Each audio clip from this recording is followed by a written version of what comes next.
ख़ास मकसद है और वो ये कि पाकिस्तान की अफवाज हमेशा ही अपने मुल्क की बका के लिए, अपने मुल्क की जो है वो हिफाजत के लिए बॉर्डर्स पे मौजूद होती है, चाहे वो किसी भी किस्म का बॉर्डर्स हो, चाहे वो पानी से रिलेट हो, बहरिया के हवाले से हो या फिर हमारा बॉर्डर हो।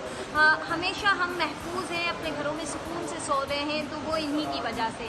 अब आज यहाँ आने का मकसद ये है कि 6 सितंबर 1965 में एक जंग छिड़ी जिसमें जो भारत है वो मुसल्लत होने की कोशिश करता रहा पाकिस्तान के ऊपर, और उसे ऐसा महसूस हुआ कि वो शायद पाकिस्तान पर अपना कब्ज़ा जमा लेगा। लेकिन हमारी पाक फ़ौज है, हमारी पाक आर्मी है और हमारी पाक बहरिया है, जिसकी वजह से ये ऑपरेशन, ये जो जंग थी, ये उनको उसकी अगर हम बात करें तो मुंह की खानी पड़ी। इस वक्त हम मैरीटाइम म्यूज़ियम में मौजूद हैं और वहाँ कुछ झलकियाँ ऐसी हैं कि जब पाक फ़ौज पर हमला किया गया 1965 में पंजाब में वाघा बॉर्डर के थ्रू, तो यहाँ पर पाक नेवी ने हिम्मत नहीं हारी, बल्कि उन्होंने उसको तोड़ने के लिए एक नया मंसूबा बनाया, एक नया ऑपरेशन के बारे में सोचा। और उन्होंने सोचा कि वो जगह जहाँ से ये इनको सिग्नल्स मिलते हैं या जहाँ से ये लोग एक वर्ड पकड़ रहे हैं, उस जगह को ख़त्म किया जाए ताकि इनकी जो कमर है वो ही तोड़ दी जाए। इस वक्त हम वहाँ मौजूद हैं जहाँ वो कुछ झलकियाँ रखी गई हैं। ये है ऑपरेशन द्वारका, जिसको ऑपरेशन सोमनाथ भी कहा जाता है। अगर इस जगह के हवाले से मैं आपको बताऊं तो ये वो जगह कहा जाता है कि जो कि भारत के अंदर ही मौजूद है, भारत की सरहद के अंदर।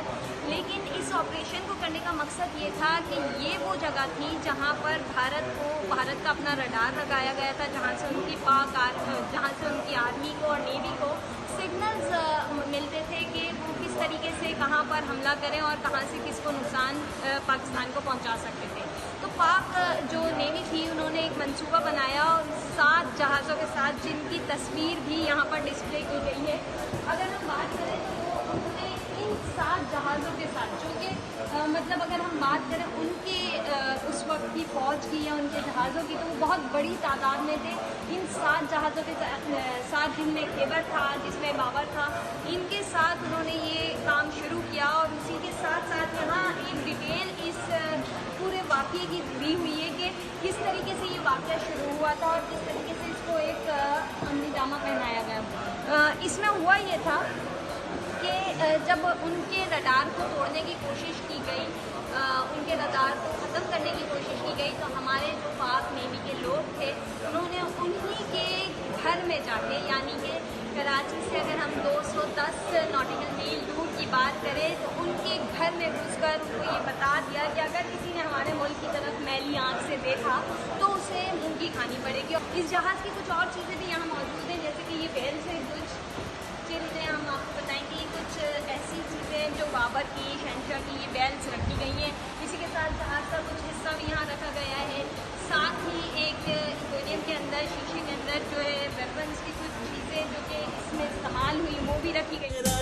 इस वक्त हम मौजूद हैं मैरीटाइम म्यूज़ियम के सबसे टॉप फ्लोर पर, जहाँ पर गैलरीज़ रखी गई हैं, जहाँ 8 गैलरीज़ हैं तकरीबन। और इसके साथ ही साथ यहाँ पर 9 डिस्प्लेज भी किए गए हैं। पहली अगर आप मेरे अकब में इस वक्त देखें तो ये गैलरी है जिसको इंटरैक्टिव साइंस गैलरी का नाम दिया गया है। और यहाँ पर बहुत ही खूबसूरत जो चीज़ें हैं वो हमें दिखाई दे रही हैं। और इसके साथ ये इतना खूबसूरत मंजर है कि देख के ऐसा लग रहा है जैसे हम जो है वो बिल्कुल किसी और दुनिया में आ गए। बहुत अच्छे से महफूज किया गया है। इसी के साथ साथ यहाँ पर ये अगर आप देखें तो ये एक खूबसूरत चीज़ है जो कि शायद बहुत कम लोगों को देखने को मिलती है।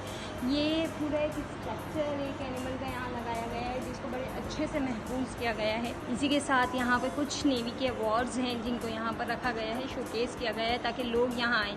सबसे अच्छी बात मुझे इस पूरे म्यूज़ियम की ये लगी, इस अजायब घर में जो चीज़ रखी गई है उसके नीचे उसका डिस्प्ले दिया गया है कि ये क्या चीज़ है, किसने हासिल की और इसके पीछे की क्या हिस्ट्री है।